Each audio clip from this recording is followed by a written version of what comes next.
जन्म च एक पुण्य तो करी होंगे इन्हें डेली विजिटिंग रिलीफ दी तो हमारे नेता लोग जाकर के झूठा सच्चा आश्वासन दे आते हैं, उससे सारा काम बिगड़ जाता है। डेली वेजर को टारगेट करते हैं। कभी कहते हैं ये पाप की घंटी है, कभी कहते हैं ये बैकडोर एंट्री है, और कभी अपने ही नेताओं को नसीहत देते हैं कि ये लोग, इन लोगों के साथ आप मत जाइए इनके पास। अब एलजी साहब कह रहे थे कि कोई बैठ जाएगा बाहर के साथ बेरोजगारी बैठेगी, तो हमारा कोई नेता वहां चल के कहे अच्छा मैं गवर्नर साहब से बात करता हूँ, आपको आश्वासन देता हूँ। ये डेली वेजर का मसला लड़का हुआ है, ये डॉक्टर जितेंद्र सिंह जी ने रोका हुआ है। 370 ਤੋਂ ਬਾਅਦ ਕੋਈ ਵੱਡਾ ਮਸਲਾ ਹੈ ਤੇ ਡੇਲੀ ਵੇਜ ਦਾ ਮਸਲਾ ਹੈ। 60000 ਡੇਲੀ ਵੇਜ ਦਾ ਉਹ ਅਗਰ ਪ੍ਰਾਈਮ ਮਿਨਿਸਟਰ ਸਾਹਿਬ ਦੇ ਸਾਹਮਣੇ ਗੱਲਾਂ ਕਹਿੰਦੇ ਨੇ ਤੇ ਉਸ ਵੇਲੇ ਉਹਨਾਂ ਨੂੰ ਇਹ ਲੱਗਿਆ ਨਹੀਂ ਕਿ ਅਸੀਂ ਪਾਪ ਦੀ ਕੰਟਰੀ ਆ, ਅਸੀਂ ਬੈਕਡੋਰ ਆ।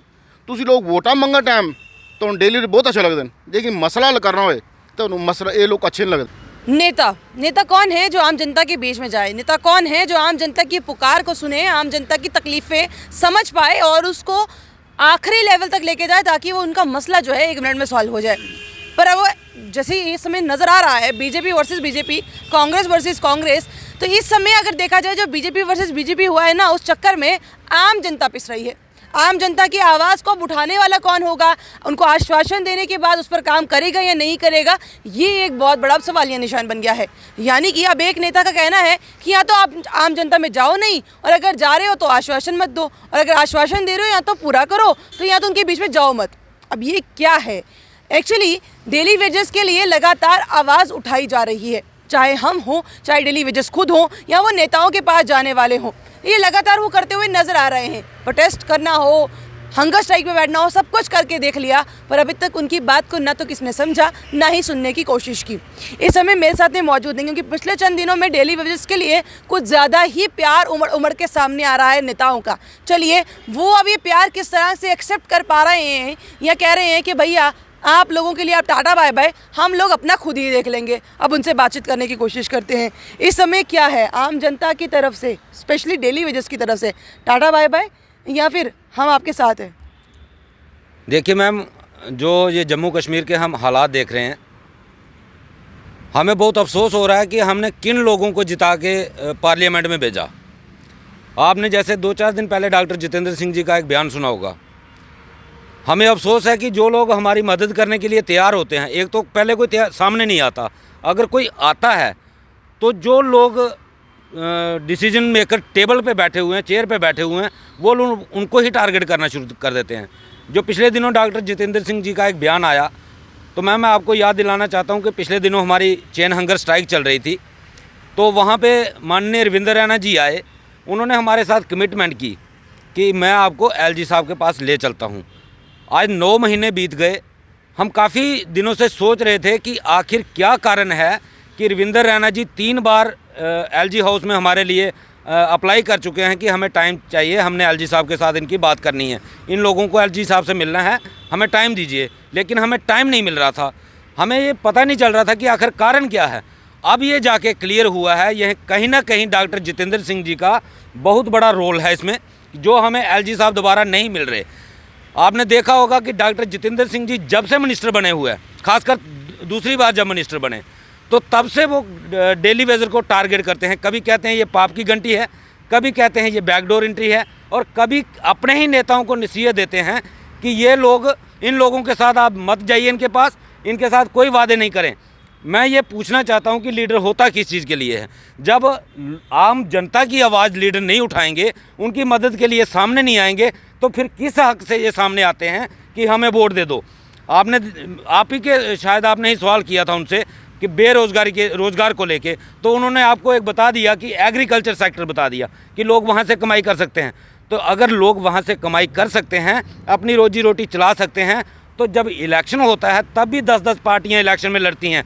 फिर भाजपा ही क्यों, फिर डॉक्टर जितेंद्र सिंह ही क्यों, इनको क्यों वोट देना? फिर और भी ऑप्शन तो होते हैं लोगों के पास। लोगों को ये डेली वेजर को भी ध्यान में रखना होगा कि डॉक्टर जितेंद्र सिंह जी हमारे बीच, अगर डेली वेजर की रेगुलाइजेशन के बीच जहाँ तक हमें समझ में आ रहा है, अगर कोई रोड़ा है तो वो डॉक्टर जितेंद्र सिंह जी हैं। मैम, दुनिया भर के काम चल रहे हैं, लेकिन भारतीय जनता पार्टी जब सरकार में आई, स्टेट के अंदर पीडीपी और बीजेपी की कोल्यूशन सरकार बनी, चलो एक SRO 520 लूला लंगड़ा SRO तैयार किया गया, चलो कुछ ना कुछ उन्होंने एक रिलीफ के तौर पे डेली वेजर के लिए एक SRO लाया। लेकिन 19 फरवरी तक 6वीं मीटिंग होती है एम्पावर कमेटी की 19 में फरवरी में, और दोबारा जब इलेक्शन हो जाती है सेंट्रल गवर्नमेंट की, सेंट्रल पार्लियामेंट की, तो डॉक्टर जितेंद्र सिंह जी दोबारा वहाँ जीत के जाते हैं। वहाँ से लेके आज तक ना वो एम्पावर कमेटी कहीं दिखाई दी, ना SRO 520 दिखाई दिया, जिससे ये साबित होता है कि ये सारा अगर ये डेली वेजर का मसला लड़का हुआ है, ये डॉक्टर जितेंद्र सिंह जी ने रोका हुआ है, क्योंकि ये जिन लोगों के ऊपर वो सवालिया निशान उठा रहे हैं, हम तो इनका धन्यवाद करते हैं कि ये हमारी आवाज़ सुनते तो हैं, कम से कम हमारी आवाज़ को कहीं पहुंचाने की कोशिश करते हैं। हमने सभी लोग जुगल जी का मजाक उड़ा रहे थे पिछले दिनों, जब उन्होंने एक पार्लियामेंट में बयान दे दिया कि मेट्रो का, कहना तो उनको शायद ये था कि DPR तैयार होने वाली है, तो वो कह गए कि मेट्रो तैयार होने वाली है। तो शायद उसमें मैंने भी उनको एक कमेंट कर दिया था कि जुगल जी ये कुछ ज़्यादा हो गया।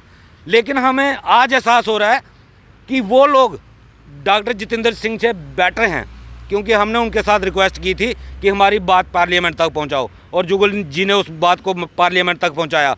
हमने कविंदर जी से रिक्वेस्ट की कि हमारी मदद करो, तो वो 2 बार दिल्ली में गए हैं, मेयर साहब दिल्ली में गए, और अपने जुगल जी, कविंदर जी, ये तीनों लोग दिल्ली जाके हमारी बात की। हुआ कुछ या नहीं हुआ, लेकिन कम से कम हमें इस बात की खुशी है तो हमारे साथ तो खड़े हैं। लेकिन डॉक्टर जितेंद्र सिंह जी को पता नहीं क्या एलर्जी है गरीब जनता के साथ, डेली वेजर के साथ, कि वो तो टोटली मिलना तो दूर, वो खुद तो मिलते नहीं, वो तो कभी किसी को टाइम देते नहीं, ना किसी की आवाज़ सुनते हैं। और आज जो लोग मिलते हैं, जो लोगों की आवाज़ अब बात करने की कोशिश करते हैं, आज उनको भी वो टारगेट कर रहे हैं, उनको भी नसीहत दे रहे हैं कि आप इन लोगों की बात मत करें, आप इनके साथ वादे मत करें। तो मैं अपने डेली वेजर साथियों से एक बात ज़रूर रिक्वेस्ट करना चाहता हूँ कि इनको जवाब देने का समय आ गया है, और खासकर डॉक्टर जितेंद्र सिंह जो है, वो अगली इलेक्शन में मैं उनको चैलेंज करता हूँ, आप एक MLA की इलेक्शन विदाउट पार्टी के झंडे के और विदाउट मोदी के नाम से आप एक MLA की इलेक्शन के जीत के बता दो, तो हम मान जाएंगे कि आप वाकई प्राइम मिनिस्टर ऑफिस में बैठे थे और आपने लोगों के काम किए हैं। आपने कोई काम लोगों का नहीं किया। और मैं बीजेपी पार्टी से भी एक रिक्वेस्ट करना चाहता हूँ कि आप लोग कहते थे कि बीजेपी पार्टी जो है पार्टी विद डिफरेंस है। रंधावा, विक्रम रंधावा ने पिछले दिनों डॉक्टर जितेंद्र के एक पता नहीं PSO था कौन था, उसके ऊपर एक एलिगेशन लगाया कि ये करप्शन में इन्वॉल्व है, तो पूरी पार्टी ने उसी वक्त शोकाज नोटिस निकाल दिया विक्रम रंधावा के नाम पे।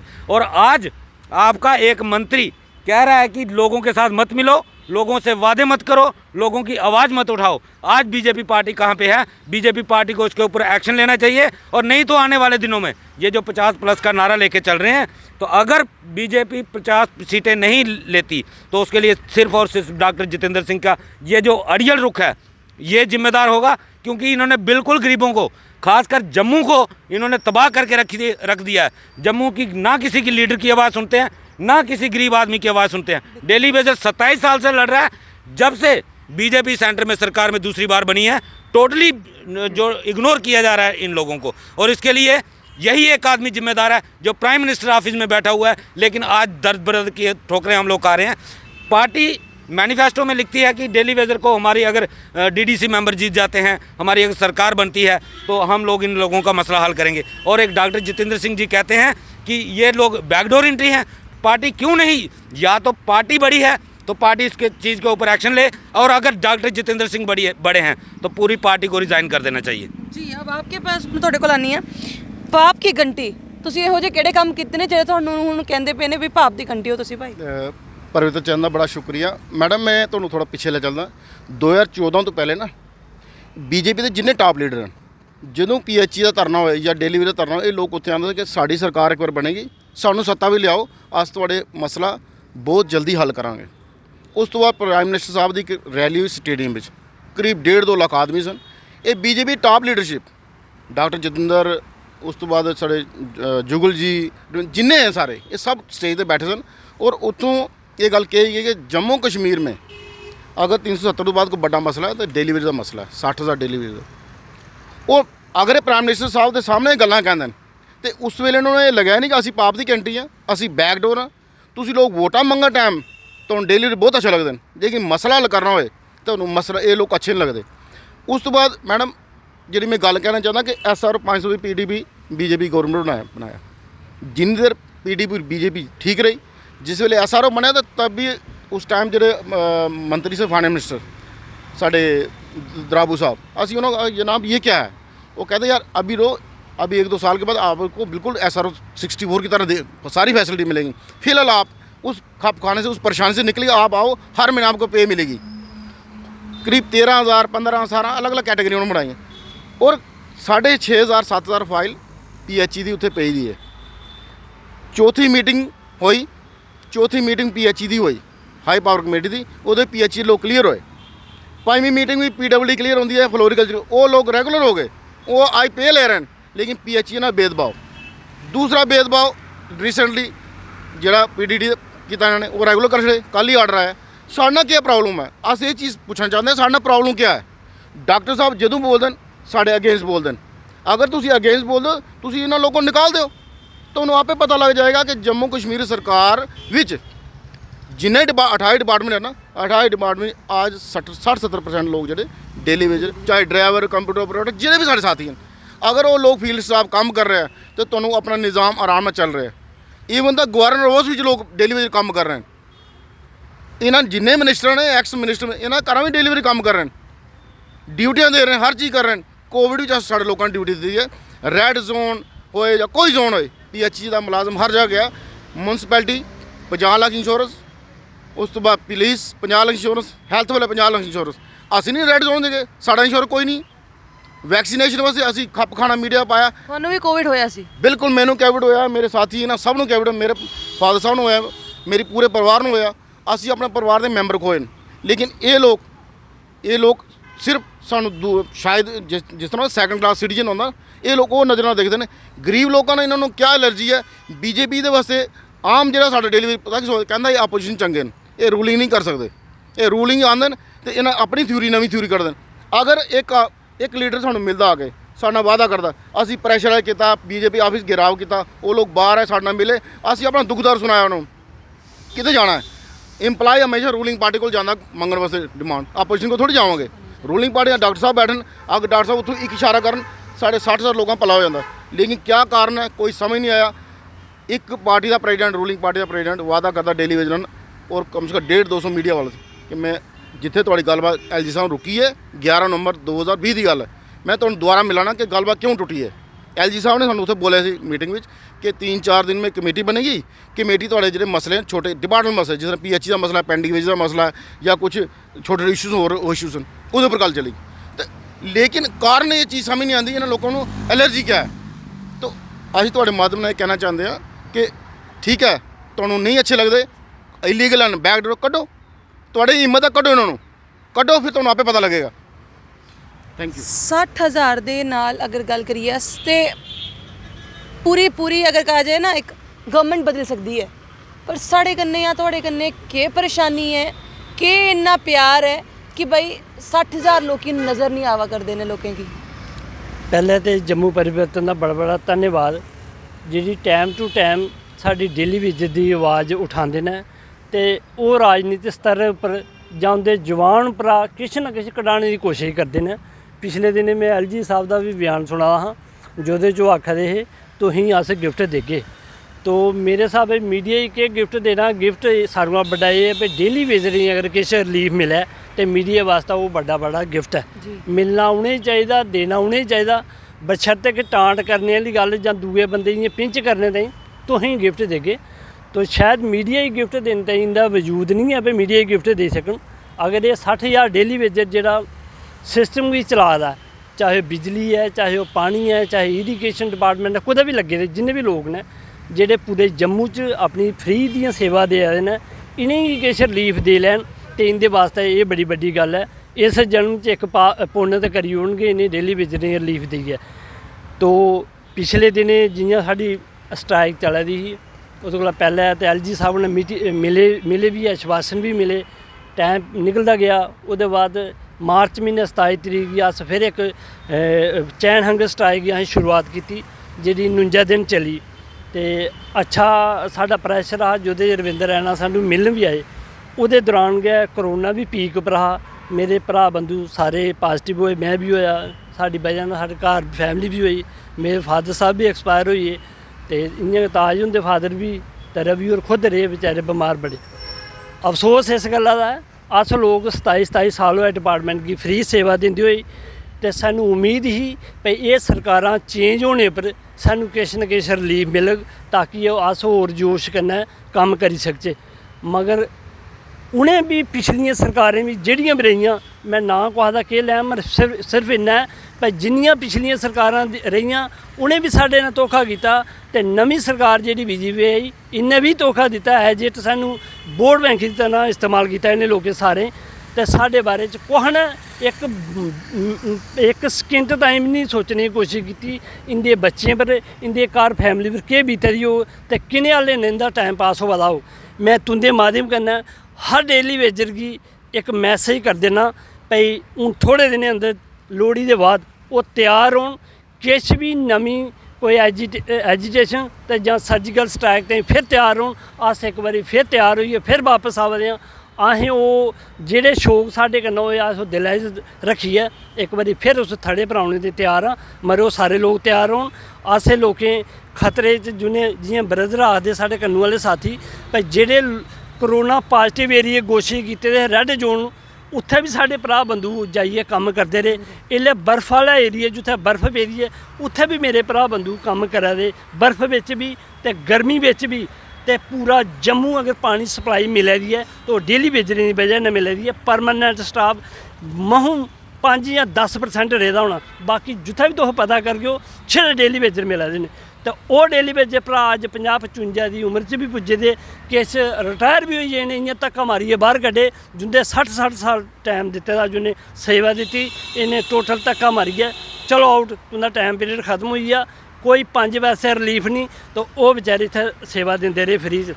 इन्हें गौरमेंट बड़े धोखा दयाई कीती दी, पिछलियां भी ते इन्हें भी, इन्हें ओह्दी नसीहत मिलनी है, ਉਹਦੇ ਤਾਈਂ ਵੀ ਅਸੀਂ ਤਿਆਰੀ ਕਰਾ ਰਹੇ ਹਾਂ। ਇੱਕ ਗੱਲ ਪੁੱਛ ਗਈ ਕਿ ਜਦ ਜਦੋਂ ਵੀ ਸਰਕਾਰ ਤੋਂ ਪਹਿਲਾਂ ਜਿਹੜਾ ਮਤਲਬ ਇਲੈਕਸ਼ਨ ਹੁੰਦੀਆਂ ਉਸ ਵੇਲੇ ਵੀ ਤੇ ਉਹ ਸਾਡੇ ਕੋਲ ਆਉਂਦੇ ਨੇ ਤੇ ਇਹੋ ਗੱਲ ਆਖਦੇ ਨੇ ਵੀ ਅਸੀਂ ਤੁਹਾਡੇ ਕੰਨੇ ਇਹ ਕਰਗੇ ਜਾਂ ਤੁਹਾਡੇ ਵਾਸਤੇ ਇਹ ਕਰੀ ਦੇਗੇ, ਉਹ ਵੀ ਤੇ ਆਸ਼ਵਾਸਨ ਨਹੀਂ ਹੁੰਦਾ। ਫਿਰ ਇਹ ਵਾਲਾ ਆਸ਼ਵਾਸਨ ਤੁਹਾਡਾ ਵਾਲਾ ਵੱਖਰਾ ਕਹਿ ਲਈ ਤੇ ਉਹਨਾਂ ਦਾ ਵੱਖਰਾ ਕਹਿ ਲਈ ਹੁੰਦਾ।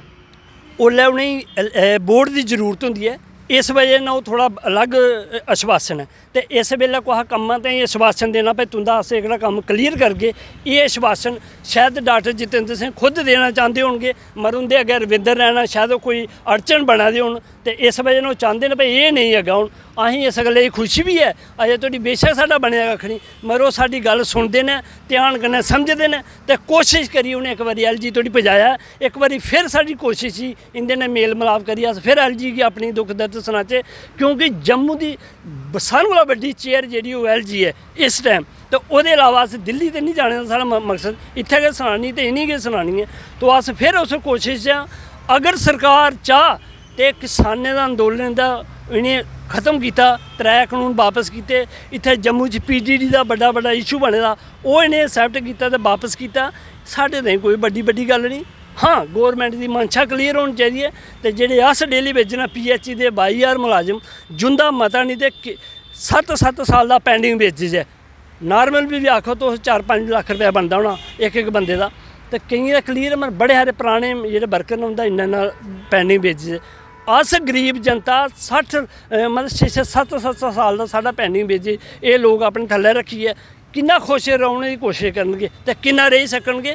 मगर इन्हें साफ देने पौ, वो साफ देने अस लोग फिर तैयार हाँ। अज तुंदे माध्यम कन्नै सारें एक मेरी तरफा एक आह्वान है भाई जेह्ड़ा भी डेली बेजर है वो अपने आप तैयार रखे। थोड़े दिनें अंदर एक मूवमेंट फिर शुरू होने वाली है।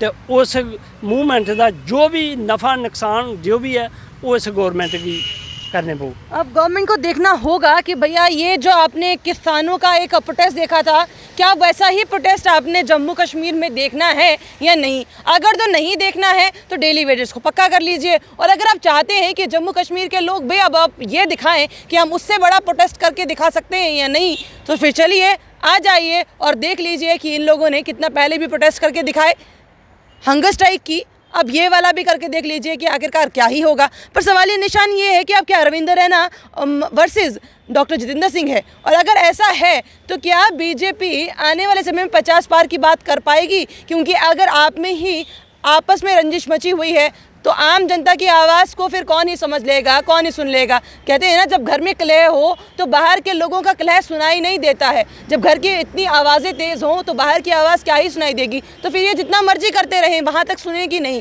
पर आपके पहले अपने घर का जो कलह है उसको ख़त्म करना होगा, तभी आप इन लोगों की बात को सुन पाएंगे।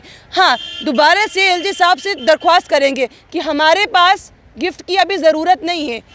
हम लोगों के लिए ठीक है, मेरा चल जाएगा, पर इन लोगों के लिए ज़रूरत है कि आप लोग इनको गिफ्ट दें। क्योंकि अगर ये सिर्फ 60,000 लोग नहीं हैं, इनके सोचिए आगे परिवार भी हैं, तो इतने लोगों को एक साथ गिफ्ट मिलेगा।